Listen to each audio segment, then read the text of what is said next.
자, 여러분 이제 칠원고시 요거 좀 하셔야 되겠어요. 우선 우리가 오온을 했습니다. 그죠?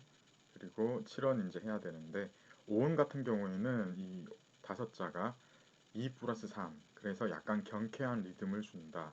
이거를 우리 책의 저자는 청신하다 이런 식으로 표현을 많이 합니다. 그래서 여러분 알아두셔야 되는 게 청신하다 이렇게 나오면 이게 이제 리듬이 경쾌하다 이런 느낌을 준다. 그렇게 생각하시면 되겠고요. 이거 바로 악부하고 악부시하고 관련이 되는 거죠. 그죠? 예. 자, 그리고 7원 같은 경우에는 2 플러스 2 플러스 3 이런 식으로 길게 나가게 되어 있어요. 그러다 보니까 리듬 자체가 조금 더 장중하고 중후한 느낌을 주게 되고, 그리고 생각을 조금 더 해야 되니까 수식적일 수밖에 없어요. 자, 우리 이거 근데 한번 관련성 면에서 본다면은 특히 이거는 초사, 초가와 관련되어 있다. 이렇게 보셔야 되는데, 왜냐하면 해자 있죠. 시, 중국어로는 시인데 요거를 중간에 빼버리든가 아니면 거기에다가 해 말고 다른 실사를 집어넣어 버리면은 7원이 된다.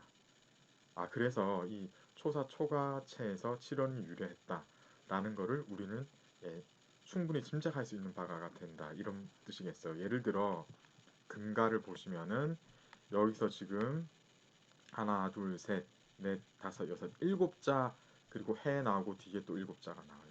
그래서 이 경우에는 해를 빼버리면 어떻게 되는 거죠? 이게 바로 7원시가 돼버리는 거잖아요. 그죠? 그래서 사실상 이거는 없다 하고 보면은 7원이 이미 여기서부터 나온 거나 다름없다. 이렇게까지 생각할 수 있을 것 같아요.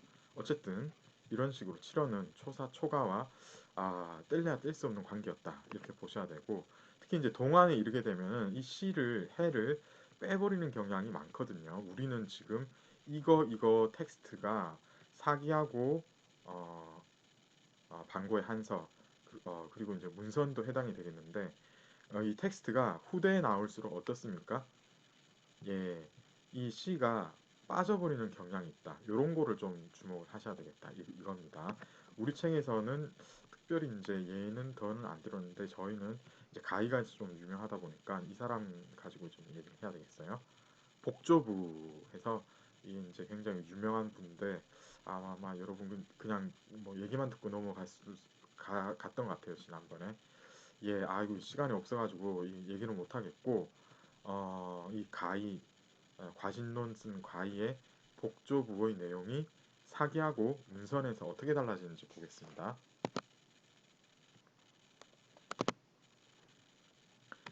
여기 보시면은 이게 이제 사기 텍스트가 여기 나와 있어요. 이게 사기 텍스트를 제가 찾아놨습니다. 지금 보면은 가생이 장사왕이 태도가 된 지 3년쯤 되자 이게 이제 복조부의 서에 해당하는 부분입니다. 부엉이가 방해구석이 아니라 이걸 부엉이를 복이라고 불렀는데 이제 이 복조부 내용이 지금 사실상 시작된 겁니다. 예. 가생은 자천돼가지고 장샤에서 살고 있었는데 이 땅은 습기가 많아가지고 오래 살 수 없어가지고 슬퍼가지고 이에 불을 지어가지고 스스로 위로했다 하면서 이 부의 내용은 어떻습니까? 예, 도가적인 어떤 인생 무상 이런 거하고 연결되는 겁니다. 자, 거기서 이제 복조부가 지즈귀 해가지고 여기서부터 시작되는 거예요. 복조부가 보시면은 뭐라 하고 시가 붙어 있습니다. 그죠? 그리고 4월 맹아 있고 또 뭐라 하고 시가 붙어 있어요. 그죠? 예, 이런 식입니다. 예. 지금 가시면은 쭉 가다가 시 나오고 이래요. 근데 똑같은 텍스트임에도 불구하고 이거는 제가 이제 위키에서 찾은 문선 텍스트인데요. 문선의 13권에 있는 똑같은 건데 이게 이제 아까 복자 그거를 원자는 이렇게 쓰게 돼 있습니다. 예. 똑같은 건데 지금 보시면은 바로 이거예요. 예. 확대시켜서 보여드릴게요. 그래서 바로 이거죠. 이 뒤에 C가 있었잖아요. 사라졌습니다. C를 다 떼버린 거예요.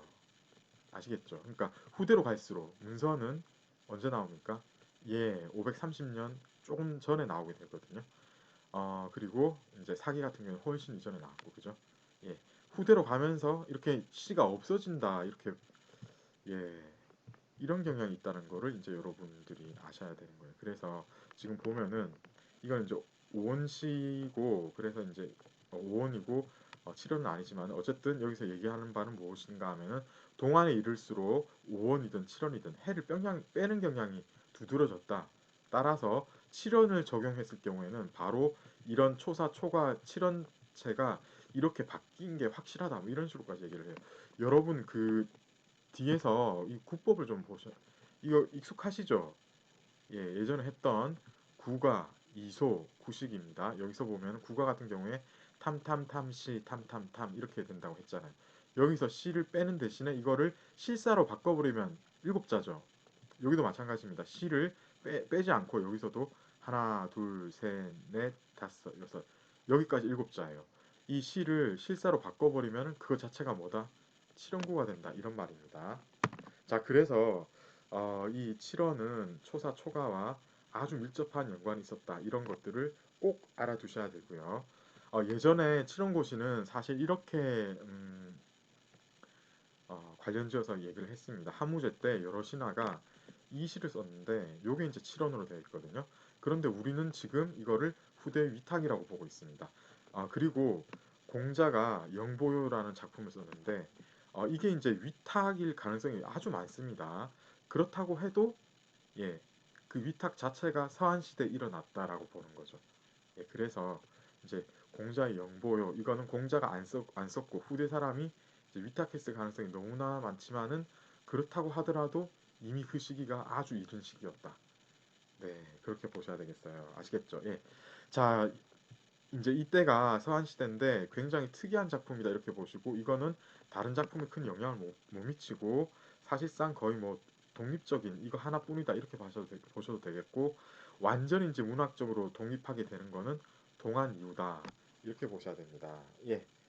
자, 여기까지 하시면은 이제 칠원고시 예, 괜찮게 하신 것 같아요. 그래서 5원이 사실 할 거리가 더 많았죠. 왜냐하면 7원은 이제 점점 나중에 더 많이 나오기 시작할 겁니다. 그런데 한 대 하면 이제 5원이었어요. 예, 그래서 5원에 대해서 말씀을 위주로 말씀을 주로 드렸고 이제 우리는 이 한 대를 끝내고 네, 어, 한 대에서 위진남북조로 넘어가는 시기 삼국지가 이제 막 예, 삼국지의 배경이 되는 시기 그죠?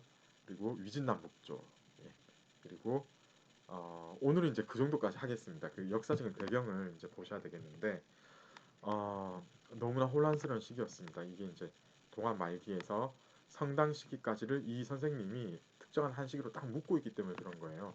196년부터 755년. 이 교과서에 잘못되어 있는데 고쳐주세요. 900이라고 되어 있는 것 같은데 755로 하셔야 되고 이게 이제 건한 원년부터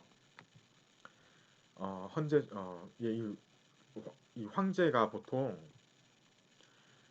죽으면은 예를 들어서 무슨 한무제 이런 식으로 어, 연호가 생기잖아요. 그런데 그 전에 자기가 자기의 어떤 시기를 다른 사람들한테 같이 이제 어떤 특정한 분위기로 불러보고 싶으면은 이런 식으로 이제 반포를 해가지고 선언을 합니다. 자기 어떤 시기라고 이 건한 시기였죠. 그리고 천보 시기도 유명합니다. 이거는 예, 나중에 당현종하고 관계되는데 천보 14년은 정말 중요합니다. 이때 어떤 일이 일어납니까? 755년 예, 안록산 사사명의 날 이때 일어나요. 그래서 이때까지 당이 계속해서 발전을 하다가 이 이후로 쑥 기울었습니다. 물론 조금 이제 반등을 하는 시기도 있었지만은 어쨌든 조선도 그 임진왜란 이후로는 확 기울었듯이 어, 요때까지는 당이 이제 전성기를 구가하고 이 이후부터는 이제 확 수그러들게 됩니다.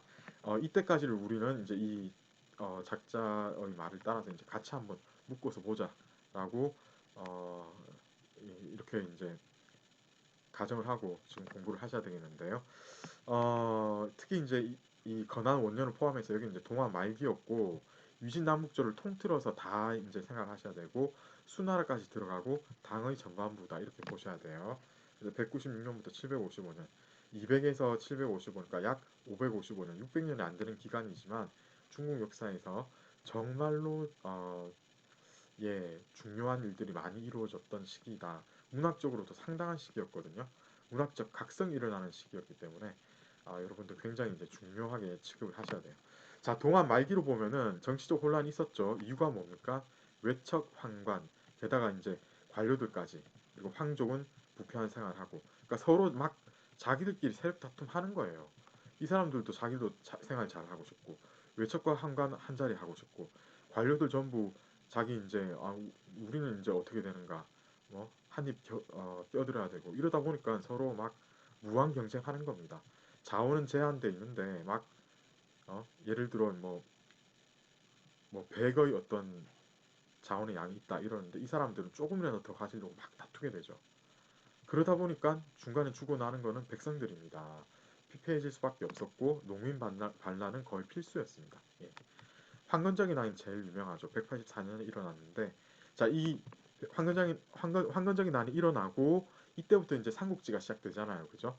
삼국지는 황건적의 난과 더불어서 시작되는 겁니다. 제가 지금 여기서 말한 삼국지는 삼국연의에 해당이 되겠습니다. 배송지의 삼국지하고는 좀 다르죠, 그죠? 예, 장사 그 역사 삼국지하고는 다르고 어쨌든 이 황건적인 난이 이제 이 동안 말이 일어나가지고 2세기 말 3세기 초 보시면 이때부터는 그냥 뭐 뭐라고 말씀을 드려야 될까요? 복마전입니다. 그냥 사람이 죽고 죽이고 이런 일들이 너무나 빈번하게 계속됩니다. 그래서 이렇게 막 전쟁이 계속돼가지고 황하유역이 아주 크게 파괴를 당하고 인명선실은 물론이고 아예 이 자원 생산 자체가 거의 불가능할 정도의 상태가 오래 지속이 됩니다.